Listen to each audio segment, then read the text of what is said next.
Vous pouvez jeter vos bonnes résolutions de nouvel an à la poubelle. Oui, parce que aujourd'hui, je vais vous montrer comment planifier, fixer vos objectifs et vraiment les exploser durant la nouvelle année et par quoi vous devez remplacer vos bonnes résolutions. Vous allez voir comment planifier votre année au niveau personnel et professionnel et surtout cartonner et enfin réaliser vos rêves. Deuxièmement, vous allez voir pourquoi les bonnes résolutions sont le pire truc à faire et comment et par quoi les remplacer. Vous allez suivre l'exercice avec moi, on va le faire ensemble, vous allez voir c'est très puissant et ça peut se faire très très vite. Et puis surtout, le troisième point, c'est que je vais partager avec vous moi, quelles sont les bonnes résolutions, mais vous l'aurez compris, on ne parlera pas de bonnes résolutions, mais quels sont en réalité les objectifs, mon plan et ce que je vais mettre en place pour la nouvelle année, donc 2021. Et c'est parti et j'ai hâte de partager ça avec vous. D'ailleurs, si vous suivez mon plan, vous allez voir qu'à la fin de l'année, vous aurez beaucoup plus d'accomplissement, de fierté et vous pourrez célébrer vos succès plutôt que comme tous ceux qui disent bon, encore une année de merde. Parce que le but, c'est chaque année de level up et passer au niveau supérieur. Et la bonne nouvelle pour tout ça, c'est que vous avez juste besoin d'un stylo, d'un carnet de notes et on y va.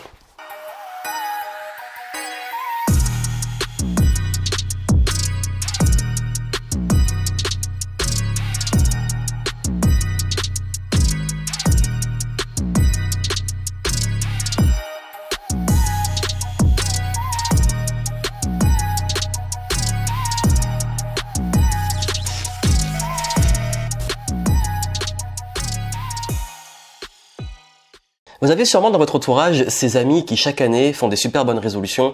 Je me mets au sport, j'arrête de fumer, je crée mon business, j'écris mon livre, je parle dans tel pays. Et à la fin de l'année, ils se plaignent que c'est encore l'année de merde et vous voyez qu'ils reprennent les mêmes résolutions. Et chaque année, ce sont les mêmes résolutions et les rêves qui sont mis au placard et les choses qui n'avancent pas. Ou peut-être que vous faites partie de ces amis-là. Alors, on est là pour justement avancer et progresser ensemble et vous allez voir justement que si vous voulez vraiment réussir votre année, il va falloir changer de stratégie parce que c'est dommage, on n'apprend pas comment vraiment fixer les objectifs, comment les clarifier et comment faire en sorte que vos intentions, vos rêves et ce que vous voulez réaliser se transforment concrètement. Surtout quand vous vous dites mais ok, mais j'ai envie d'améliorer ma vie, j'ai envie de ça, mais par quoi je commence, justement comment le faire, souvent le comment je fais, comment j'arrive à m'organiser, comment j'arrête de procrastiner, comment j'arrive aussi à progresser, à rester discipliné, à tenir sur la durée. Il y a plein de règles et de choses qui sont très importantes et aujourd'hui justement on va en parler. Et si vous suivez ce que je dis, vous allez voir que ça m'a aidé moi mes dernières années à doubler mes résultats chaque année, à progresser dans mes projets, que ça soit à l'écriture d'un livre, organiser un gros événement, développer mon business, tous les projets que je fais et vous qui me suivez depuis toutes ces années, même si vous êtes arrivé récemment, c'est justement ce que je mets en place et qui aide concrètement à progresser. Et d'ailleurs, la première question qui est souvent demandée, mais avec quoi tu utilises ça et qu'est-ce que tu fais? Est-ce que tu utilises des outils particuliers, etc. Je vous l'ai dit, il suffit d'un stylo et d'un carnet de notes. Et moi, ce que j'utilise pour ma productivité tient vraiment en trois choses. Un stylo, un carnet de notes. Parfois aussi, ça peut être un agenda. Donc là, c'est mon agenda 2020, T1. Et j'ai encore du mal avec la nouvelle année. Et du coup aussi, mon téléphone qui a mon agenda connecté, donc qui est simplement Google Agenda, qui est connecté, où j'ai mes rendez-vous, les trucs comme ça. Sachant que je gère principalement avec ces deux choses-là. Sachant que l'agenda papier, je m'en sers pas juste pour noter mes rendez-vous et tout, ça c'est automatisé, c'est sur mon agenda électronique, mais le papier j'utilise pour organiser mes semaines et vous allez voir comment justement après.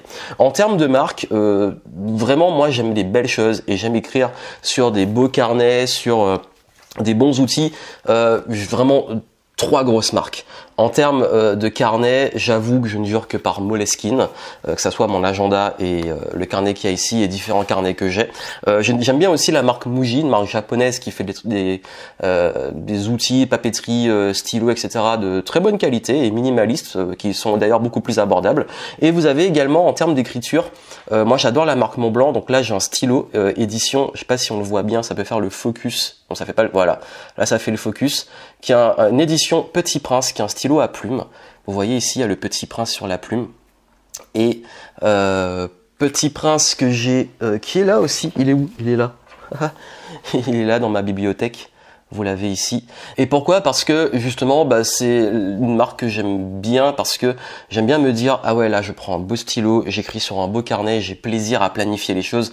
Ça peut être anodin pour certains s'en foutent, d'autres apprécient. Moi, j'apprécie le fait d'écrire sur des trucs qualitatifs parce que j'apporte de la valeur aussi et j'élève un standard sur des choses aussi simples que fixer des objectifs et planifier son année, sa vie, ses objectifs. Et là où je trouve ça intéressant, c'est qu'on y accorde beaucoup plus de valeur. Là où parfois on se dit, bah, je fais une to-do list sur mon téléphone ou je fais un truc et ça n'a pas beaucoup de valeur dans l'état d'esprit, dans le mindset. Et d'ailleurs, c'est l'une des raisons principales pour lesquelles les bonnes résolutions sont insuffisantes et même ne servent à rien. Pourquoi? Parce que la bonne résolution, c'est le truc qu'on lâche en soirée, souvent du Nouvel An, de la Saint-Sylvestre et du Nouvel An, ou au début de l'année, en disant ben moi mes bonnes résolutions c'est ça, ça, ça. Donc on le dit de façon orale et c'est pas ancré. Justement, c'est pas ancré, on l'a pas noté les objectifs. On le dit, c'est dans le vent et ça part dans la nature et on l'a oublié aussi vite qu'on l'a dit après 3 coupes de champagne. Très souvent aussi, les bonnes résolutions sont actées et sont exprimées de façon trop large, générique ou justement pas spécifique. Genre je reprends même ma santé ou je reprends le sport, etc. C'est pas assez spécifique, vous allez voir comment on le fait. Et également le gros souci, c'est que beaucoup de personnes, quand ils lâchent leur résolution, ils parlent de ce qu'ils ne veulent plus ou ce qu'ils veulent arrêter. J'arrête de fumer, j'arrête de manger ceci ou cela, j'arrête l'alcool, j'arrête ou je ne veux plus, etc.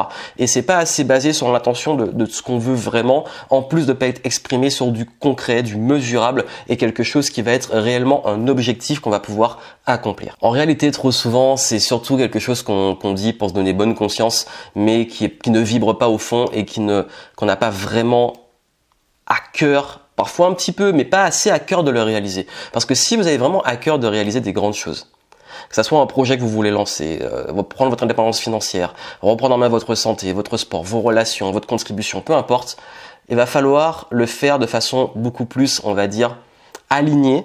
Et quand je dis aligné, aussi avec beaucoup plus d'énergie, avec cette flamme où vous dites cette année, ça y est, je le fais. Et justement, on va commencer l'exercice par une première chose que vous devez faire. C'est vraiment la toute première chose. C'est, avant même de parler d'objectifs, de choses, etc., c'est de poser votre intention.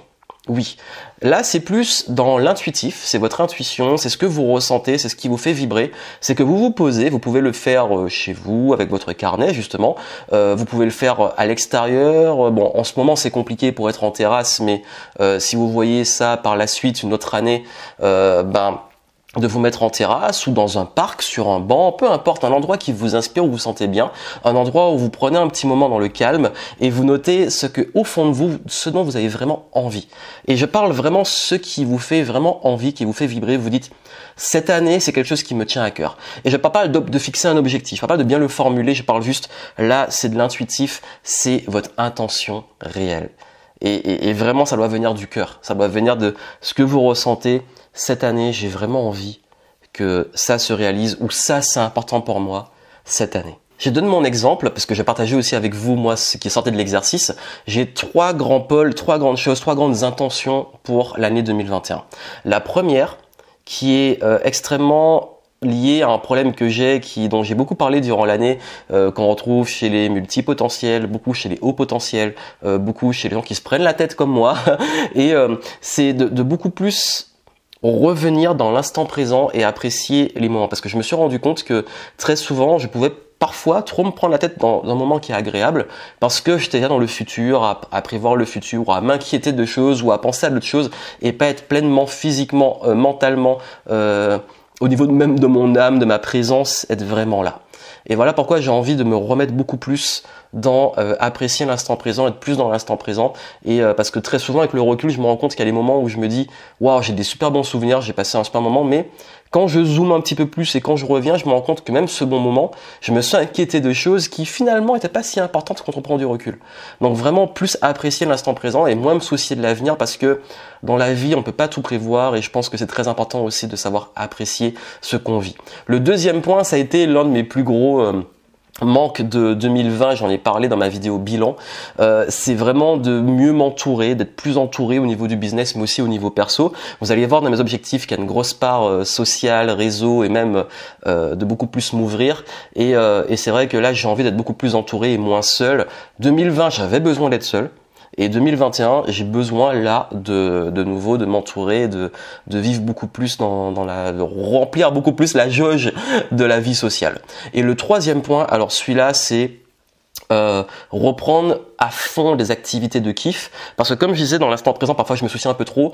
J'ai tendance parfois, et je trouve, à peut-être m'empêcher de beaucoup plus me divertir ou de jouer ou de kiffer, même faire des trucs qui sont pas liés à des trucs sérieux, parce que parfois je culpabilise, je me mets la pression. Bon, beaucoup moins parce que j'ai appris à lâcher prise, mais c'est vrai que j'ai envie de reprendre des activités de kiff qui seront détaillées, mais qui sont, que ça soit le jeu vidéo, que ça soit certaines activités sportives que j'ai envie de reprendre, des choses comme ça qui sont beaucoup plus du kiff que parfois je mets trop de côté, et plus rééquilibrer le kiff et le sérieux. Donc voilà en gros mes grosses intentions. Vous avez vu, c'est pas des objectifs smart, ultra spécifiques, etc. C'est juste des intentions. Et à partir de ces intentions, là on va passer à la phase objectif, et vous allez voir justement quelle est la phase suivante. Là vous avez mis les grandes lignes, et maintenant une fois que vous avez fait ça, que vous avez mis sur papier, on passe à la suite. Pour bien fixer vos objectifs, il est très important de prendre en compte les différents domaines de la vie. C'est quoi les domaines de la vie? Généralement en domaine de vie, moi j'en prends 7. Vous avez, et c'est pas forcément dans un ordre, chacun a un système de valeurs qui est différent, qui fait que l'ordre va être différent, mais voici les 7 domaines, et justement vous allez voir que c'est à vous de définir qu'est-ce qui est le plus urgent et important et prioritaire pour vous. Vous avez la santé, donc je pense que de façon globale on sera tous d'accord que la santé c'est quand même le truc le plus important pour le coup, et après derrière vous avez tout, ça peut être, vous avez tout ce qui est lié à la carrière, la vie professionnelle, la finance, l'argent, la partie famille intime, donc vos relations intimes et familiales, vos relations sociales, vous avez également tout ce qui est lié à la contribution, donc comment vous contribuez, comment vous sentez utile dans la vie, dans la société, etc. Et vous avez le 7e qui est pour moi l'aspect spiritualité, donc le sens, l'accomplissement, etc. Donc voici les 7 principaux domaines que vous pouvez noter, et dans ces différents domaines, ce que vous allez faire, c'est que vous allez définir qu'est-ce que vous voulez accomplir, améliorer ou résoudre. Il y a vraiment 3 niveaux. Ça veut dire que soit vous avez quelque chose que vous voulez vraiment accomplir dans un de ces domaines de vie, un objectif à atteindre ou autre. Ça peut être quelque chose que vous voulez, au-delà de l'accomplissement, ça peut être quelque chose que vous voulez améliorer. Donc ça veut dire passer à un autre niveau dans ces domaines-là. Et ça peut être aussi simplement un problème à résoudre. On va prendre un exemple très simple. Si par exemple au niveau de la santé, ça va, vous êtes en bonne forme, mais vous avez envie je sais pas, peut-être de courir un marathon ou de tenir une certaine distance à la course, ça va être une amélioration, un accomplissement. Vous dites cette année je cours tel marathon, si on peut, ou je me donne comme objectif de courir tant de kilomètres, etc. Si vous voulez améliorer, ça peut être par exemple que je sais pas, on va dire dans votre aspect contribution, vous contribuez déjà beaucoup, vous avez peut-être des actions en tant que bénévole ou en tant qu'association ou autre, peu importe, et vous dites j'adore ce que je fais dans cette activité et j'ai envie de contribuer plus, donc j'ai envie qu'on passe à un autre niveau, qu'on se développe géographiquement, toucher plus de monde, etc. Si c'est par exemple au niveau financier, vous dites bon là ça va pas du tout, je suis souvent dans le rouge, cette année j'ai vraiment envie de reprendre enfin ma vie financière et d'être indépendant financièrement, et que j'ai un problème de trou là à résoudre, ça va être votre priorité, de vous remettre sur les rails financièrement. Vous avez vu, chacun est différent, mais c'est les 3 façons dans ces domaines de vie de vous dire ok, où j'en suis, est-ce que je vise un accomplissement, est-ce que j'améliore, ou est-ce que simplement je décide de résoudre un réel problème, et du coup ça c'est à vous de voir qu'est-ce qui est prioritaire. Là il n'y a pas vraiment de règle ultime, comme je vous dis là je reste très simple, mais ce qui est très important que vous devez comprendre, c'est que si vous voulez que ça fonctionne et si vous voulez vraiment réussir à bien fixer les choses, il faut prendre tous ces domaines et définir vous, et c'est pas ce que les autres disent, ce que la société dit, ce qui est bien, il n'y a pas de jugement, ce qui vous est prioritaire. Je vous donne mon exemple. Encore une fois, je vous partage aussi ce que j'ai mis dans l'exercice. Dans mon exemple, en termes d'objectifs, par exemple la santé, l'argent, la partie aussi carrière, tous ces pôles-là, pour moi, c'est entre l'accomplissement et également tout ce qui va être l'amélioration. Donc, j'ai pas de grosses nouveautés, de gros objectifs. Et je vais détailler après. Ce qui veut dire que la santé, c'est continuer le rythme que je suis donné en 2020. Au niveau argent, de continuer ma stratégie que j'ai en place d'investissement, etc., de gestion, et même, etc. Enfin voilà, vous avez vu, vous avez compris. Dans ces pôles-là, je vise pas des trucs de ouf et je maintiens. Donc ça veut dire que j'ai pas mis ça dans mes gros objectifs de 2021. Ce n'est à part maintenir ces routines-là. Mais vous allez voir justement dans la suite que les accomplissements et les objectifs, c'est pas que atteindre un objectif et c'est fini. C'est se créer réellement des habitudes. des routines. Si vous voulez améliorer votre vie, le gros problème que font beaucoup de personnes, c'est que quand ils prennent des résolutions, ils pensent qu'ils vont accomplir une chose et c'est bon, leur vie est améliorée. J'ai atteint tel palier financier et c'est fini. Mais non, mais en fait, ce palier financier, il faut le maintenir. Il faut le répéter. Il faut aussi, si on a envie, ça dépend, chacun est différent. Comme je dis, il n'y a pas de jugement. Il faut soit le maintenir, soit se dire, maintenant, je vise plus haut si j'en ai envie, etc. Donc, pareil pour la santé, j'ai un objectif, est-ce que je vise plus haut, est-ce que je continue? Chacun est différent, mais le gros problème, c'est que c'est pas en vous disant, j'ai pendant un mois maintenu une bonne discipline, après c'est fini. Parce que sinon, vous repartez au point zéro. Et c'est l'un des autres problèmes des résolutions, c'est que très souvent, on vise des accomplissements, j'arrête de fumer, j'arrête l'alcool, ceci, cela, des trucs, ok, une fois que c'est fait, what next? Ok, j'arrête de fumer, maintenant, si je décide de reprendre en main ma santé, ça en fait partie. Mais dans mes routines, je vais remplacer par autre chose, prendre soin de moi, des bonnes habitudes qui me mettent en bonne santé, etc. J'arrête l'alcool, ok, pourquoi? Maintenant, par quoi je remplace? Qu'est-ce que je fais qui va me maintenir un bon niveau de santé? Il ne suffit pas juste d'arrêter un truc. Je ne sais pas si vous avez compris la logique, mais c'est que votre vie va pas s'améliorer juste avec des accomplissements ponctuels. Pour moi, le succès, c'est une dynamique. Et cette dynamique-là, dans ces domaines de vie, il y a des domaines d'une année à l'autre qui va être prioritaire, mais le but, c'est de maintenir et de trouver, en fait, son rythme, de trouver des routines, des disciplines, des choses où tous les jours, on crée nos journées idéales. Et ça, c'est pour que vous compreniez vraiment la philosophie que j'ai derrière ces objectifs et pourquoi je prends ces domaines de vie, parce que il suffira pas juste d'atteindre un palier, il va être important aussi que vous arrivez à maintenir l'équilibre sur le long terme. À ne pas oublier. Donc si je vous donne justement à partir de ça, vous allez vous fixer dans ces domaines de vie-là différents objectifs. Vous allez en choisir. Généralement, je conseille d'en prendre 3. Parce que dans l'année, si vous visez les 7 domaines, ça va être très gros. Alors soit vous en prenez 3 dans 3 domaines. Moi, c'est ce que j'ai fait. Je prends 3 domaines de vie prioritaires dans mon année et je me mets 3 sous-objectifs. Ou alors, vous vous dites, bon ok, je prends dans ces domaines de vie-là, il y en a vraiment 3 objectifs qui me tiennent à cœur et je veux focaliser dessus. Encore une fois, là, je vous laisse libre. Je ne veux pas être rigide dans ma méthode.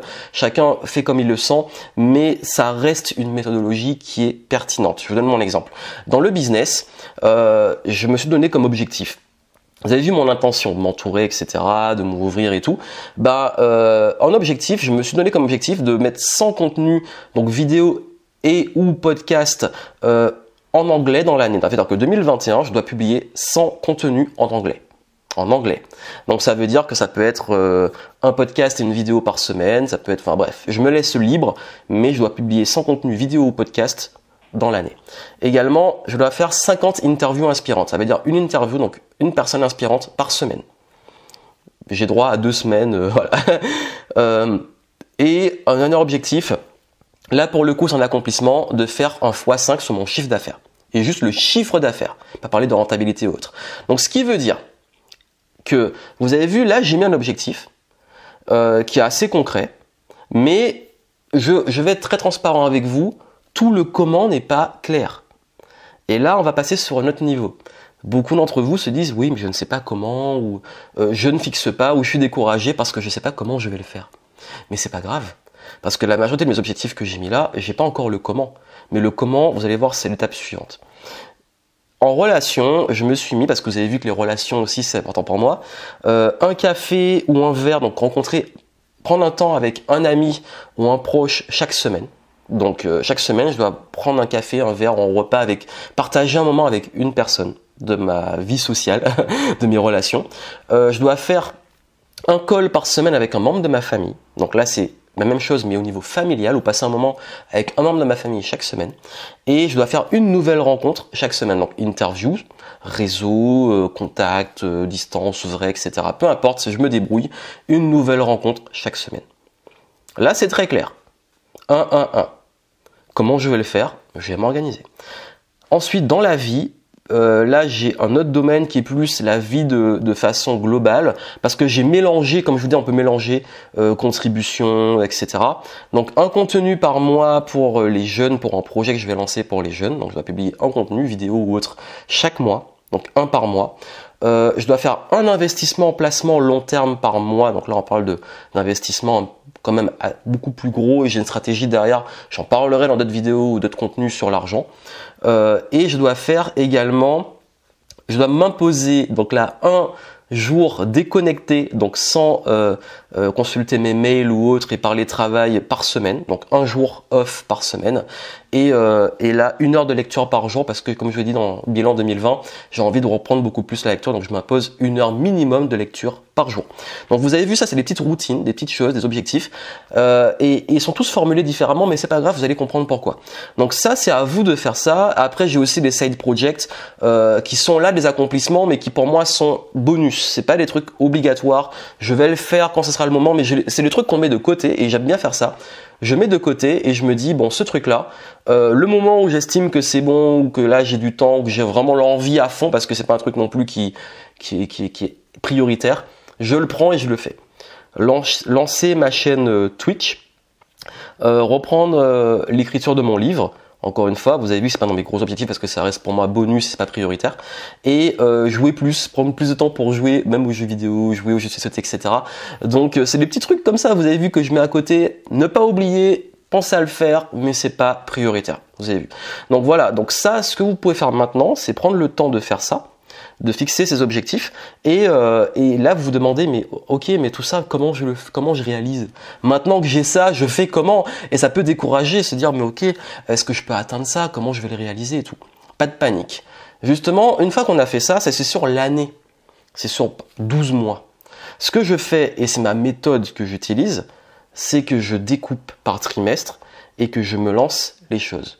C'est-à-dire que je me dis par quoi je commence. Et j'aime bien ramener à la semaine ou au mois. Si je dois faire 2 contenus par semaine en anglais, ben je m'organise et je m'impose un système, une routine qui fait que chaque semaine, il y a un jour qui va être dédié à l'enregistrement de ces contenus. Et qui va être après dans les stratégies éditoriales, etc., avec une équipe ou pas, etc. Ensuite, si je dois faire x5 sur mon CA, je vais analyser mes chiffres et je vais déterminer les choses à tester. Et pour le coup trimestre, je vais tester des leviers, je vais suivre mes chiffres et je vais les actionner et voir les résultats. Et traquer, donc là c'est vraiment de la science business, et faire en sorte que les chiffres se multiplient justement, chercher des leviers, tester des choses. Ensuite, pour la partie relationnelle, je m'impose des routines. S'il faut mettre des rappels sur mon téléphone, ah tiens, pense à appeler quelqu'un, telle personne, ou se dire telle semaine j'appelle telle personne, etc. Et je fais des sous-objectifs chaque semaine, je vais le faire. Pareil, s'il y a l'aspect, donc il y avait aussi donc faire des interviews, contacter des gens, chaque semaine, contacter des inconnus, des gens que j'ai envie qui m'inspirent, faire une liste de tous les gens que je veux interviewer. Ça se trouve, je vais me faire une liste, j'ai pas encore fait. Je vous dis, vraiment, c'est du real life, c'est la réalité. Ça, pour l'instant, j'ai juste fait ça. J'ai rien planifié, je sais pas le comment, et c'est pas un problème. Donc, ce qui veut dire que maintenant, là, je vais me faire une liste, s'il le faut, des 50 personnes inspirantes que j'ai envie d'interviewer, et je vais commencer par contacter toutes ces personnes au fur et à mesure de l'année. Vous avez vu, c'est ça. En plus, si ça marche pas, j'en contacterai d'autres et je vais en rencontrer. Il y aura de nouvelles rencontres. Donc bref, vous souciez pas de si vous n'avez pas le comment, ça vous paraît une montagne, etc. Le plus important, c'est commencer par quelque chose. Commencer par quelque chose. Et ensuite, l'étape suivante, et c'est là où ça va faire la différence, c'est que beaucoup vont rester là. Ils vont mettre ça sur papier s'il le faut, mais en fait, là où le game va changer, c'est quand vous allez commencer à suivre les choses. Et c'est là que le carnet devient intéressant. C'est que moi, chaque semaine, j'ai toujours, comme je vous dis, je fonctionne au trimestre, que je ramène ensuite au mois et que je ramène à la semaine. Ce qui veut dire que généralement, j'ai planifié mes semaines à l'avance, avec de la flexibilité pour chaque mois, être agile. Ce qui veut dire que techniquement, là, la suite, c'est de planifier les choses. Et planifier chaque semaine en se disant lundi, voici mes routines, mes priorités, mardi, etc.